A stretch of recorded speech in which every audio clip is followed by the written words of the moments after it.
क्या इंडिया में corona virus की थर्ड वेव आने वाली है और क्या वो सेकेंड वेव से भी ज्यादा खतरनाक होगी? कोरोना का डेल्टा प्लस वेरिएंट क्या है, कहां से आया है और क्या ये वेरिएंट सबसे ज्यादा खतरनाक है? इन सवालों का जवाब आजकल हर कोई ढूंढ रहा है, तो चलिए आज इसी बारे में बात करते हैं।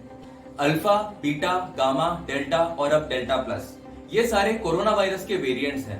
पहले इन वेरिएंट्स का नाम उन देशों के नाम पर रखा जाता था जहां पर ये सबसे पहले मिले, जैसे अल्फा को यूके वेरिएंट, बीटा को साउथ अफ्रीका वेरिएंट, गामा को ब्राजील वेरिएंट और डेल्टा को इंडियन वेरिएंट कहा जाता था। ये वेरिएंट्स म्यूटेशन से बनते हैं। तो आइए जानते हैं कि ये म्यूटेशन आखिर होता क्या है। म्यूटेशन हर लिविंग ऑर्गेनिज्म में होता है, चाहे वो इंसान हो या वायरस। तो जब भी कोई लिविंग ऑर्गेनिज्म रिप्रोड्यूस करता है तो उसके सेल के जेनेटिक मटेरियल आरएनए और डीएनए में कुछ चेंजेस होते हैं और इन्हीं चेंजेस को हम म्यूटेशन बोलते हैं।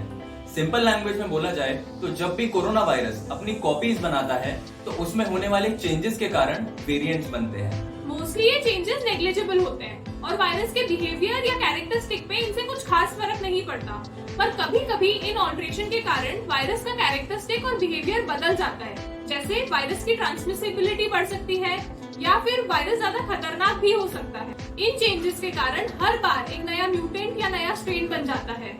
कोरोना वायरस के वेरिएंट्स को WHO ने अल्फा, बीटा, गामा, डेल्टा का नाम दिया था और इन्हें वेरिएंट ऑफ कंसर्न की कैटेगरी में भी रखा था। डेल्टा वेरिएंट का पहला केस इंडिया में अक्टूबर 2020 में मिला था और पोटेंशियली इसी के कारण इंडिया में सेकेंड वेव आई थी। डेल्टा वेरिएंट अभी तक नियरली 100 कंट्रीज में फैल चुका है और रशिया में डेल्टा वेरिएंट के कारण ही हाईएस्ट एवर डेथ्स रिकॉर्ड की जा रही है। डेल्टा वेरिएंट सबसे ज्यादा ट्रांसमिसिबल भी है और बहुत डेडली भी। पर अच्छी बात ये है कि हमारी वैक्सीन यानी कोवैक्सीन और कोविशील्ड दोनों ही इसके खिलाफ काफी असरदार है। डेल्टा वेरिएंट के सिम्टम्स में कॉमन कोरोना के सिम्टम्स के साथ डायरिया और स्किन रैश भी शामिल है। डेल्टा प्लस डेल्टा वेरिएंट का ही एक म्यूटेंट है और इसमें प्लस का मतलब ये बिल्कुल नहीं है कि ये ज्यादा खतरनाक है। इनफैक्ट ICMR ने कहा है कि इसकी ट्रांसमिसिबिलिटी डेल्टा वेरिएंट के जैसी ही है।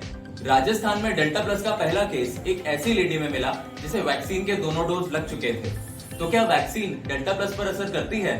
इस बात पर रिसर्च ICMR कर रहा है। अब क्योंकि डेल्टा वेरिएंट को ICMR ने वेरिएंट ऑफ कंसर्न कैटेगरी में रखा था, इसीलिए उसी के लीनियर म्यूटेंट यानी डेल्टा प्लस को भी ICMR ने वेरिएंट ऑफ कंसर्न कैटेगरी में रखा है। पर WHO ने अभी तक इस पर कोई बात नहीं की है। अभी तक इंडिया में डेल्टा प्लस वेरिएंट के टोटल 56 केसेस मिले हैं और ये 12 से ज्यादा कंट्रीज में फैल चुका है। कोरोना वायरस की थर्ड वेव इंडिया में कब तक आएगी, इसको लेकर काफी अनसर्टेनिटी है। ड्यूटर्स, जो कि एक इंटरनेशनल न्यूज ऑर्गेनाइजेशन है, उसने 40 मेडिकल एक्सपर्ट से पोलिंग करवाई है और उसके अकॉर्डिंग इंडिया में थर्ड वेव तो आएगी ही और उसके आने के चांसेस अक्टूबर तक हैं। पर क्या थर्ड वेव सेकेंड वेव से ज्यादा खतरनाक होगी?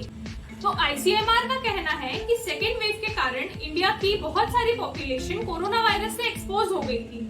तो इंडिया की लार्ज पॉपुलेशन में वायरस के अगेंस्ट एंटीबॉडी पहले से ही मौजूद है और इस समय इंडिया में वैक्सीन भी काफी तेजी से लगाई जा रही है।